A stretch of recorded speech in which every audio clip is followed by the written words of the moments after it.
20-р зууны Монголын түүхэнд Эх нутагтаа болон харь оронд баривчлагдсан хэлмэгдэж цаазлуулсан 6 ерөнхий сайд байдаг. Тэдгээрийн нэг бодоо нь улс төрийн хэрэгээр баривчлагдсан цаазын ял сонссон анхны хэлмэгдэгч бөгөөд тэргүүний сэхэтэн хүн байсан юм.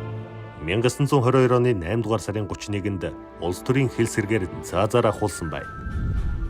Догсмын бодоо нь 1885 онд Мандшир хутагтын шав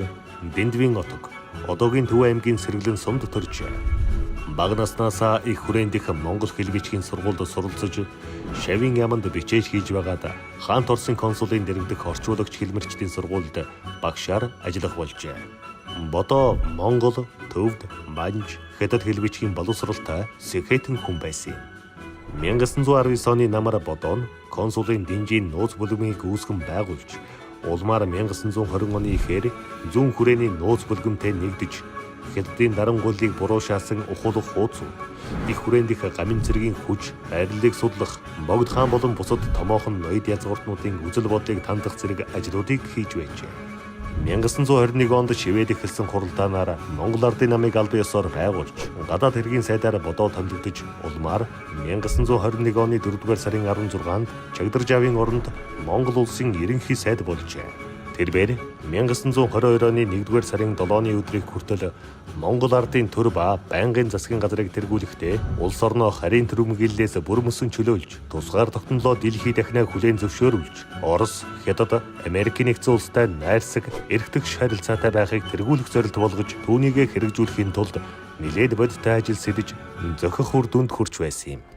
Бодоог Америкийн нэгдсэн улс, Хятад зэрэг улсуудтай сөлбөлдсөн хувьсгалын үйл хэргийн эсэргүү бодлого явуулсан гэж буруутгасны дараагаар тэрээр эрүүл мэндийн шалтгаан зааж ажилласаа огцрох хүсэлт гарган бүх албан тушаалаасаа чөлөөлөгдсөн байна. Улс төрийн тавцангаас гарсан хэдий ч бодоог зүгээр орхилгүй мөрдөн байцааж улмаар 1922 оны 8-р сарын 31-ний өдрийн үүрээр гадаадын харгас дайсан этгээд луга сөлбөлдөн нийлж ардын засгийг устган эзэрхэг засгийг босгохоор зөвлөдөн явсан ба энэ явдлыг нуун дарсан эх орноосоо урвсан гэх хэлсээр ял тулган дотоод яамны сайдасан даалан пунцогд орж төр засгийн газрын ерөнхий сайдасан Чагдаржав нарыг зэрэг 15 хүнийг хамруулан шархатан даваачиж буудан хороолж Догсмын бодаагсныг Монгол улсын дээд шүүхийн 1997 оны 6-р сарын 11-ний өдрийн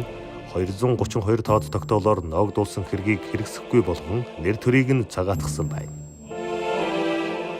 Халуун итгэл зөвхөрсөн, хатан зүрх шархирсан, хар дарсан зүүч чон жилүүдийг хамаг монголчууд бүү мартах тун.